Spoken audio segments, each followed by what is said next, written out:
E aí, programador, tudo bem? Seja bem-vindo a mais uma aula do nosso curso de Ruby puro. Estamos na terceira aula, que se chama Estruturas de Controle.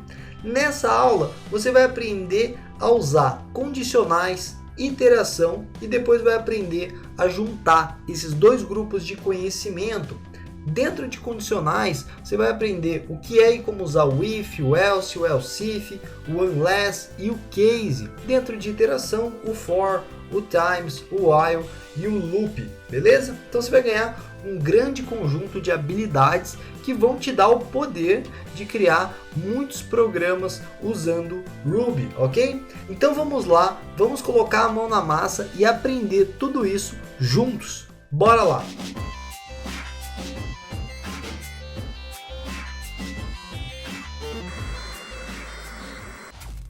Estruturas de controle. Estruturas de controle são códigos, trechos de códigos que a gente escreve no nosso software, que vai analisar dados e decidir qual caminho seguir. Então ele tem dois grupos, que são os condicionais e as iterações, que a gente vai aprender na prática, colocando a mão no código já já. Mas primeiro vamos falar sobre condicionais, o que são condicionais e por que as condicionais são tão importantes. Quando você tem uma condicional no código, você consegue decidir os trechos de códigos que vão ser executados, baseado em variáveis, em valores que você digitou no console, etc. Na aula passada a gente aprendeu a receber dados do console, então você basicamente poderia passar, gostaria de executar tal trecho ou outro trecho, sim ou não, ou qualquer coisa assim, e o programa ia conseguir ler essa decisão que você tomou e pular certos trechos de código ou executar, certo? Então, o condicional é um tipo de estrutura de controle que executa um trecho de código dependendo do resultado de uma condição. Dentro das condicionais, a gente tem o if, o else, o else if, o unless e o case. Falando primeiro do if, o if que é o mais utilizado de todos, é uma expressão que verifica se uma condição é verdadeira. Se essa condição for verdadeira, ele executa o conjunto de código que está dentro dele, certo? Então, if alguma coisa for verdade, ele executa. Se for falso, ele não executa. O else é usado de maneira associada ao if. Então, quando o if dá false, ele não executa o código dentro dele e ele vai ver se existe um else associado e vai executar o que está dentro do else, ok? Então, o else é o contrário do if. Se der false no if, vai executar o que está dentro do else. O else if, que é um terceiro caso, a gente pode ter um if que tem ali uma condição falsa e aí ele vai procurar por um else if antes do else, no caso. E aí, se o else if tiver alguma coisa, por exemplo, que seja verdadeira, uma outra condição além da primeira condição que a gente estava tentando no if, vai executar o que tem dentro do else if. Vai ficar mais claro quando você vê isso no código, mas você consegue associar essas três condicionais que a gente falou para criar aí estruturas de controle condicional.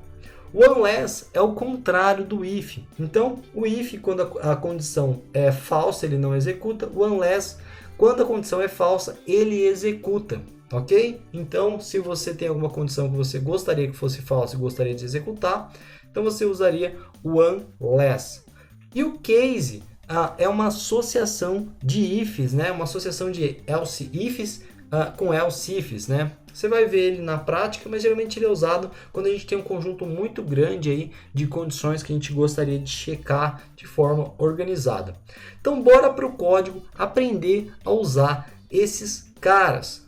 Beleza, galera, já estou aqui com os meus códigos auxiliares prontos. Primeiro, então, a gente vai criar um pequeno programa para usar o if. Então você cria aí no seu terminal, no seu editor de texto, um arquivo chamado if.rb, ok? Para a gente poder executar ele depois. Esse é o código que a gente vai usar. Lembrando que eu vou deixar os códigos aí para você na plataforma do Ambit Code, embaixo do vídeo, tá? Então só pegar o link e ir para lá se você não estiver na plataforma e olhar embaixo do vídeo todos os códigos e desafios, ok? Então vamos lá. O nosso código é muito simples, né? Eu abri aqui no meu editor de texto, coloquei num arquivo vazio chamado if.rb e primeiro a gente atribui a uma variável uma string, como a gente aprendeu na aula anterior, chamada Sunday, né? E a gente coloca isso dentro do dia. Depois a gente vai fazer a chamada do if, que é aquele cara que eu estava explicando para você, e a gente vai verificar se o dia for igual a Sunday, a gente vai preencher uma variável chamada lunch com um especial, dizendo, né, que nesse dia a gente vai ter um almoço especial, ok? Então, veja bem, tudo que vai estar dentro do if, né, que vai ser executado de maneira condicional, tem que estar entre o if aqui e o end, ok? O end é essa palavra que nos ajuda a isolar o código. Então, tudo que for para ser executado tem que estar entre o if e o end. E aqui a nossa condição. Lembrando, ó, que isso aqui não é uma atribuição como isso aqui. Ó. Isso aqui, basicamente, faz com que a gente jogue essa string dentro dessa variável. Quando você tem igual, é uma comparação, tá bom? Então, quando eu comparo day igual a Sunday, eu vou verificar se aqueles dois caras são iguais. Se eles forem iguais, isso aqui vai virar true, tá? Então, o programa vai devolver para a gente true. Na hora que ele vem executando, ele vai executar isso aqui antes. Então, ele vai verificar se é true ou é false, tá? A gente pode até abrir o IRB aqui para você dar uma olhada nesse exemplo disso que eu estou falando, né? Então, se eu colocar aqui, ó, 1 igual a 1, ele vai devolver true. Se eu colocar 1 igual a 2, ele vai devolver false, ok? Então, a mesma coisa para string, que ele vai devolver, então, para a gente true. Então, ele vai colocar o valor aqui dentro de lunch. E depois a gente vai imprimir isso dizendo que o lanche é especial e o dia, ok? Então, vamos executar esse pequeno programa chamando ruby if.rb. Ó, lunch is special today. Se eu colocasse uma condição diferente, né? Se eu colocasse esse cara aqui, ó, not equal, né? Esse cara é não igual. Esse cara compara, né? E vai devolver true se eles forem igual. E se eu colocar esse cara, esse conjunto aqui, né? A exclamação e o igual, ele vai inverter. Ao invés dele devolver para mim true quando for verdadeiro, ele vai devolver false. Ele faz exatamente o contrário. Então a gente poderia rodar aqui, ó, e não teria o especial. E se a gente preenchesse essa variável aqui fora, ó, eu vou chamar então o lanche de normal, tá? De normal. Lanche é normal. Se não der certo aqui, né, ele vai devolver normal pra gente ali. Ó, lanche is normal today, ok? Deixa eu aumentar um pouco o código para vocês, para ficar melhor. Beleza. E aí aqui, se aqui fosse igual, falaria que é especial, porque ele vai sobrescrever a variável lunch aqui, colocando outro valor. Beleza? Então, o if é bem simples de entender, mas é importante você reproduzir o que eu fiz aí, para você fixar melhor. Agora você vai criar um arquivo chamado else, tá? O else é aquele cara que tem que estar sempre associado ao if. E agora a gente vai fazer o seguinte, a gente vai colocar numa variável chamada day a string Saturday. E aqui embaixo a gente vai fazer a mesma verificação que a gente fez antes com o if. O dia é igual a Sunday, e aí a gente vai colocar dentro dele o lunch especial. Se não, ou seja, else, né? Se não, o lanche é normal, que é um pouco parecido com o que a gente fez antes. Então ele vai verificar a condição e aí se esse if não executar esse conjunto de informações, ele vai executar esse conjunto de informações. Deixa eu colocar para imprimir aqui embaixo, beleza. Então vamos tentar executar agora, ruby else.rb.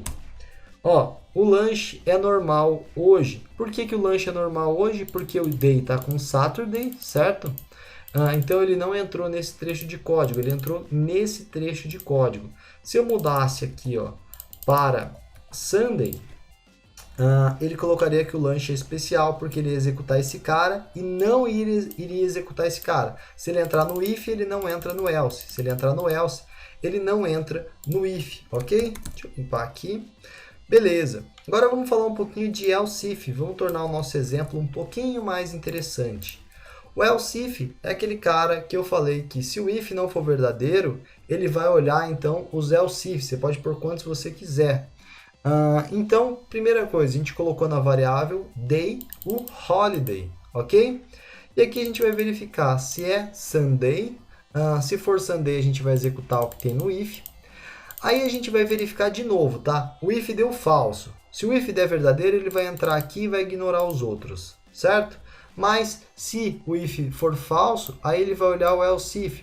E aí ele vai olhar, dia igual a holiday. No nosso caso, sim. Então ele vai colocar que o lanche é mais tarde ou qualquer coisa assim. E se o else if for falso também, aí ele entra no else. Ok? Então vamos rodar aqui para você ver. Else if. Eu vou executar o nosso programa. Deixa eu salvar. Beleza, ó. Lunch is later today. Então ele entrou nesse trecho de código, como eu falei. E nenhum outro. Se eu entrar aqui, né, se eu colocasse um dia X aqui que não existe, então ele iria entrar no else, que aí entra no normal. Se eu colocasse um lanche como Sunday, ele deveria entrar no if para a gente, como a gente espera. Ó. O lanche é especial hoje, né, o almoço. Beleza? Então, deu certinho. O if, o else if e o else são muito simples.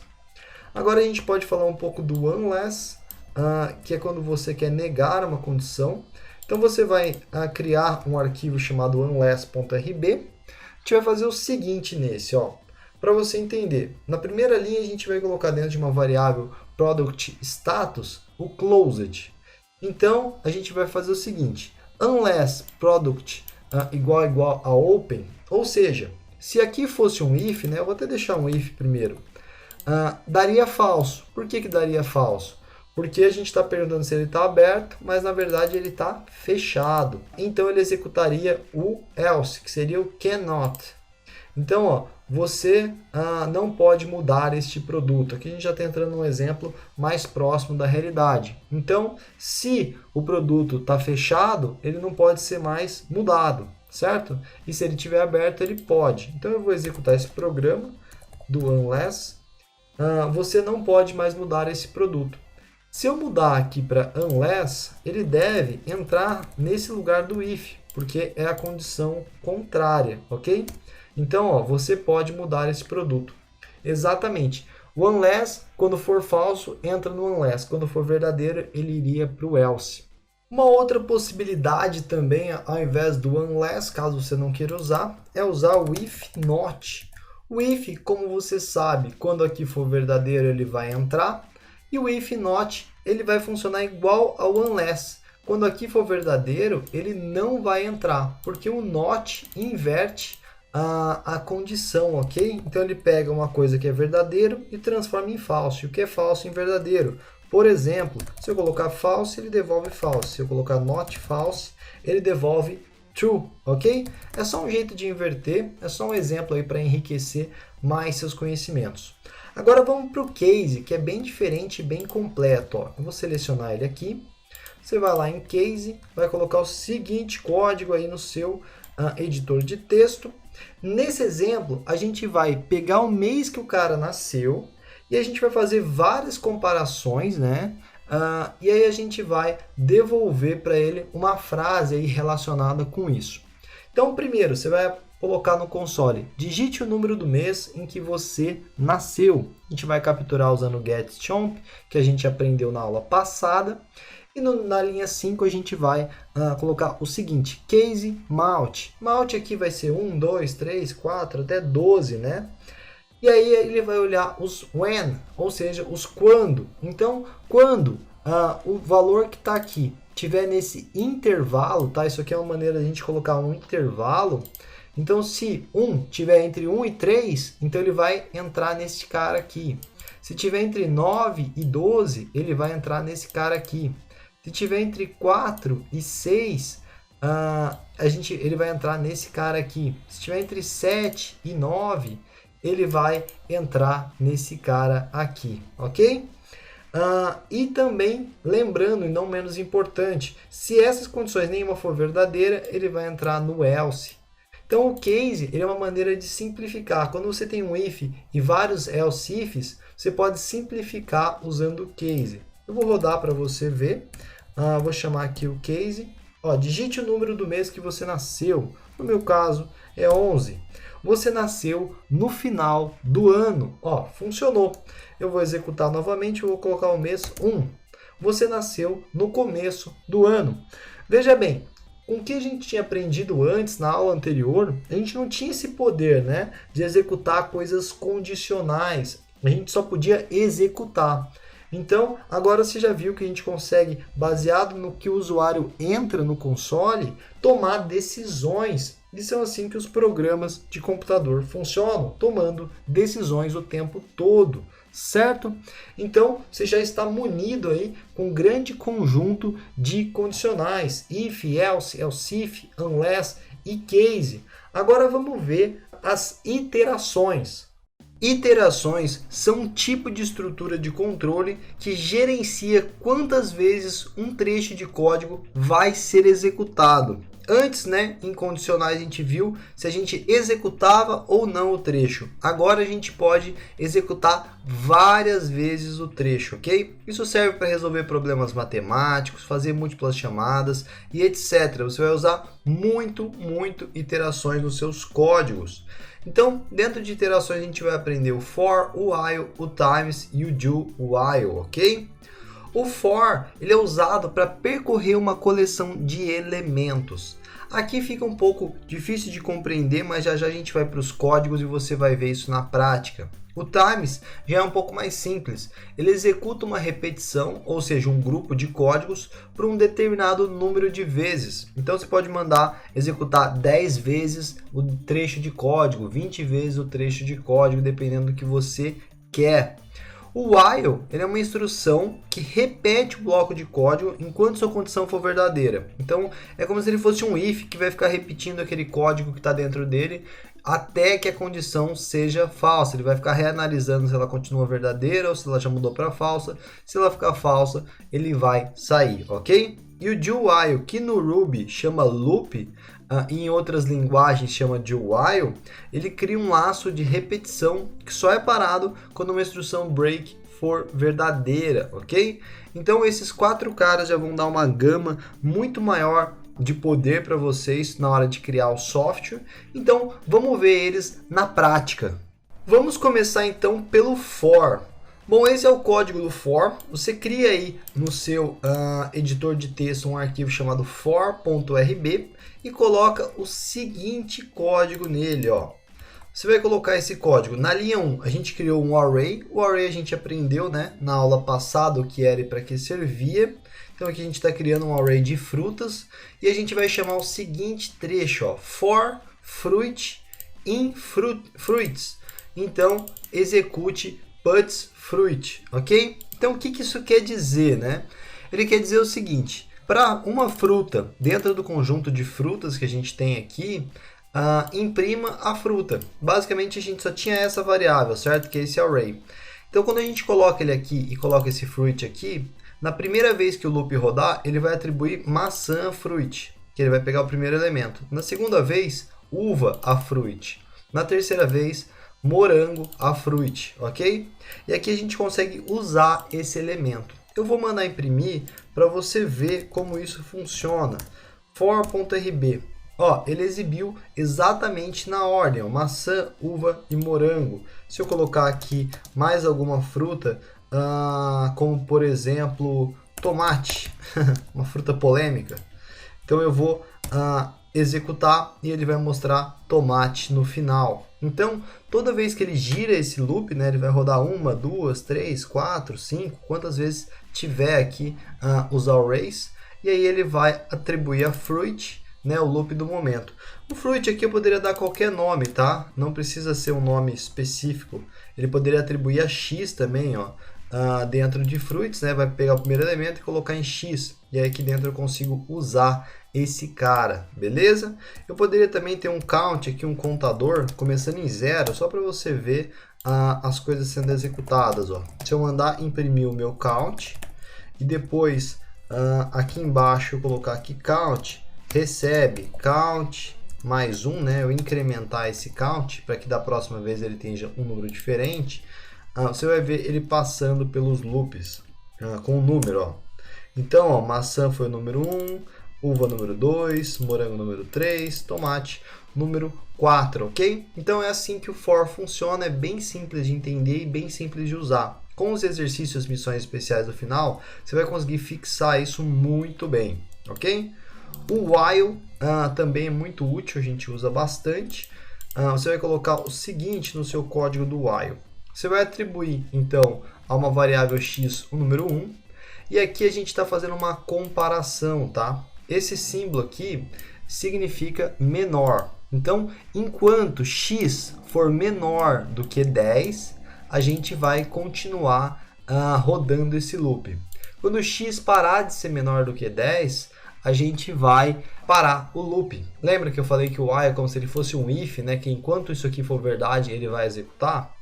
Então aqui é o que a gente está fazendo. Vamos tentar rodar esse cara. Ele deve parar, né, quando o x for menor do que 10, é claro. Então vamos rodar. Ele mostrou 1, 2, 3, 4, 5, 6, 7, 8, 9. Ele começou em 1.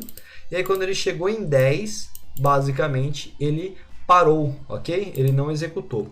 Poderia colocar aqui menor ou igual a 10 também. Aí ele deve mostrar até o 10 agora. Que também é uma comparação válida. Beleza? Se eu colocasse aqui, por exemplo, uma coisa inválida, né? Vamos imaginar que eu colocasse 11. Ele nunca seria menor do que 10. Então, ia ficar num loop preso aqui eternamente, ok? Você tem que dar Ctrl C para quebrar o loop ou qualquer coisa assim. Então, você tem que tomar cuidado com os intervalos do seu loop no while, já que ele não para enquanto a condição não for verdadeira, ou melhor, quando não for falsa. Então beleza, o while é bem útil também para a gente.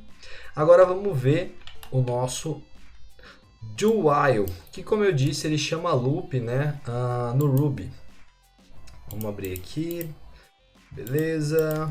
O nosso loop, ó, a gente vai inicializar um contador com 1 e aqui a gente chama loop do, e no final tem o end. Lembrando, ó, que todos eles têm o end no final, né? Assim como o if tem o end, assim como o case tem o end. No Ruby você sempre vai ter o end para terminar esses blocos de código isolados, seja um método, seja um for, seja um if, beleza?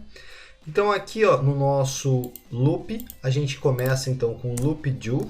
O do basicamente é para atribuir esse bloco aqui para ele, depois você vai entender mais sobre isso nas aulas mais avançadas. E aqui a gente tem o end para delimitar. Então aqui a gente está imprimindo o nosso contador. E aqui a gente está fazendo um if de uma linha só. Dá para fazer o if daquele jeito com o end no final. E dá para fazer um if de uma linha só. Seria basicamente o seguinte. Se isso aqui for verdade, então vai executar essa condição. Ok? Só para ilustrar melhor, eu vou deixar esse if do jeito que vocês já conhecem. Depois a gente vai ver mais opções de if, coisas assim. Mas do jeito que vocês já conhecem, a gente está usando um if dentro de um loop, certo? Então aqui a gente está mandando imprimir o count. Aqui a gente verifica se o count está igual a 10. Se o count for igual a 10, a gente vai chamar a instrução break. A instrução break é responsável por quebrar o loop, parar o loop, ok? E aqui a gente está incrementando o contador. Vamos então rodar Ruby loop e vamos ver rodando, ó, até 10. Eu poderia colocar aqui, por exemplo, até 100 e ele executaria sem problemas, muito rápido. Ó. Executou até 100, até 1000, até 1 milhão, até quanto você quisesse. Isso serve para várias coisas, para você executar fórmulas matemáticas, serve para você fazer múltiplas chamadas para um servidor, serve para qualquer coisa que você precise de repetição, beleza? Então esse é o nosso loop sendo mostrado aqui em detalhes, beleza? Agora o times, eu vou dar um exemplo do times aqui para a gente também. Deixa eu pegar o times. Então o times a gente poderia colocar a seguinte instrução, ó, tá? 10.times do e um end aqui. E aqui eu vou mandar ele imprimir então puts hello. Puts hello. Eu vou mandar exibir esse cara para vocês verem. Ó, ele exibiu hello 10 vezes. O time funciona da seguinte forma. Você coloca um valor inteiro e chama .times, ok? E aí o bloco que tiver dentro vai ser executado certinho para a gente, beleza? Existem maneiras de usar melhor os loops e coisas assim. A gente vai aprender muito mais sobre isso, principalmente na próxima aula A gente vai falar mais sobre essa coisa de executar múltiplas vezes as coisas dentro de blocos de código. Não se preocupa, mas já com esses loops vocês conseguem fazer quase qualquer coisa, beleza? Continuando aqui, galera, existe então, além da iteração e do condicional, a junção dos dois, né? Eu vou dar um exemplo aqui um pouquinho maior do que o que eu tinha dado anteriormente. A gente vai criar um programa chamado age.rb, e vamos colocar o seguinte código dentro dele. Lembrando que os códigos estão aí embaixo para você copiar se você precisar, para você consultar depois na hora das missões especiais. Esse programa que a gente vai criar agora tem a seguinte função. Ele vai perguntar o ano que a pessoa nasceu, em que ano a gente está agora, e vai descobrir através disso qual é a idade dessa pessoa. É claro que isso muda dependendo do mês, né? Mas aqui é só um exemplo para a gente entender mais sobre loops. Beleza? Então vamos lá. Primeiro você pode perceber que a gente está usando loop, né? Que chamam de do while em outras linguagens. E também você pode perceber que a gente vai ter um else, um else if e um else aqui dentro. Beleza? Um if, um else if e um else. Então vamos lá. Primeiro, a primeira coisa que a gente está fazendo é atribuindo um valor vazio, tá? A uma string. Quando a gente manda imprimir isso, não aparece nada. Depois, a gente está mandando imprimir essa variável. Agora não faz muito sentido a gente mandar imprimir, porque ela vai estar vazia, mas a segunda vez que o loop rodar, ela já não vai mais estar vazia, certo? Aqui a gente está, então, falando para a pessoa assim, ó, selecione uma das seguintes opções. Aí a gente imprime na tela. 1. Descobrir a idade de uma pessoa. 2. Sair. Ok? Então você já pode perceber que a gente está dando opções para essa pessoa, ela que vai comandar o fluxo do nosso software. E sair como? Vai sair quando a gente der um break no loop. Quando a gente der um break no loop, o loop vai ser quebrado e o programa vai parar de ser exibido. Senão, vai ficar perguntando para a pessoa o que ela quer fazer infinitamente. Ok? Se a pessoa mandar a opção número 1, a gente vai então executar essa questão de pegar a idade da pessoa. Parece bastante quando você liga para a sua operadora de celular, qualquer coisa assim, e ele pergunta algumas opções numéricas para você, né? É mais ou menos isso que a gente está fazendo aqui. Depois a gente vai imprimir as opções para a pessoa, né, para ela digitar, né, a opção para ela digitar 0 ou 1, e a gente vai pegar esse valor, como a gente já aprendeu. Se a pessoa digitar o 1, vai entrar no if, certo? If option igual a 1. Aí a gente vai imprimir digite o ano de nascimento, vamos pegar o ano. Depois a gente vai imprimir digite o ano atual, vamos pegar o ano atual. Depois a gente vai colocar numa variável chamada age a subtração entre o ano atual e o ano que a pessoa nasceu. A gente vai descobrir a idade com isso e vamos colocar na variável result quem nasceu no ano. Aí tem o ano aqui, a gente concatenou a string, né? Aí aqui vai ter a idade e aqui o ano atual, ok? Então a gente está injetando as variáveis dentro da string, como a gente já viu dessa forma, beleza? Se a opção 1 não for verdade e a opção 0 for, né, else if, aí vai dar break no loop. Se não, nenhuma dessas é verdade, a gente vai entrar aqui falando que a opção é inválida.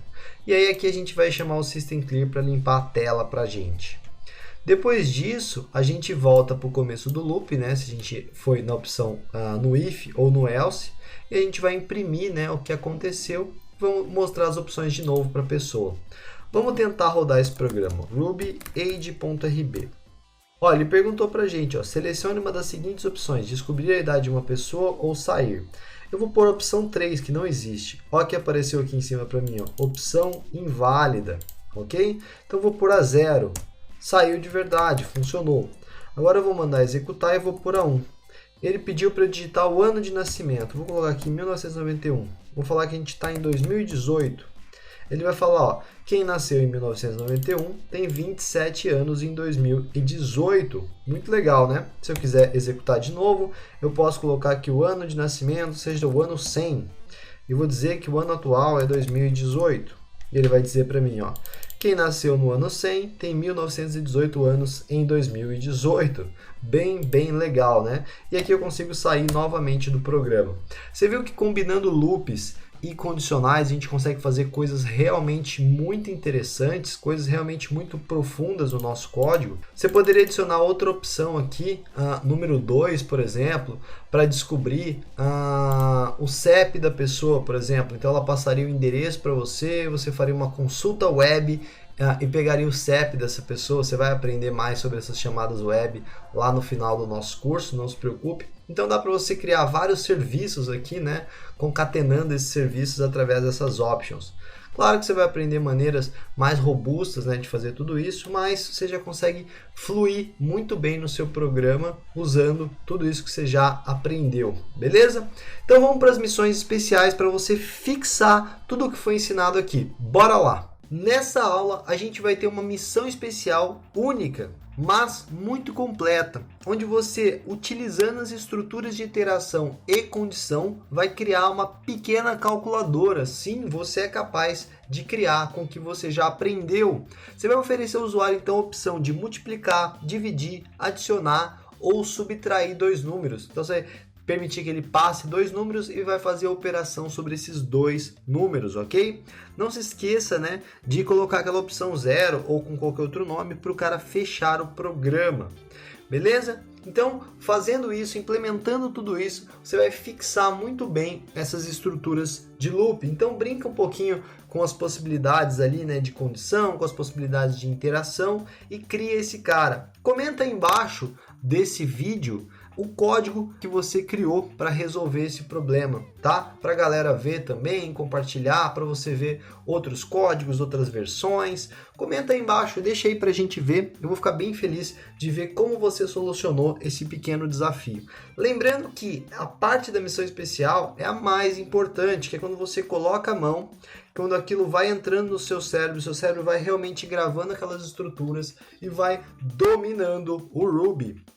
Lembrando que na aula passada a gente teve 3 missões e eu deixei o código delas para você aí embaixo. Então na plataforma do Ambit Code, onde está esse vídeo, você pode ver os códigos, né, que a gente usou na missão passada aí embaixo. Assim como dessa missão vai estar na próxima aula, beleza? Então não deixe de conferir o que a gente criou com o que você criou para você ver se está tudo certinho e também para você ver outras opções de resolução. Lembrando que programação não é sempre uma linha reta, existem muitas maneiras de resolver o mesmo problema, beleza? Então você vai encontrar códigos bem diferentes do seu, por isso comenta aí embaixo com as suas soluções. Próxima aula, a gente vai aprender sobre collections, a gente vai aprender mais sobre arrays, alguns métodos com hash, né?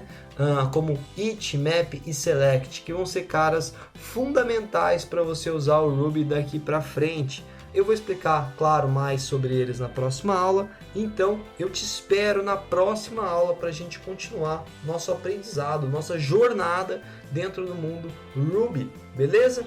Então agradecendo novamente o Léo Rocha e a Flávia Modesto por estar fazendo parte desse curso e agradecendo você por estar aqui com a gente assistindo, se divertindo e aprendendo. Então cumpra suas missões que eu te vejo na próxima aula. Grande abraço!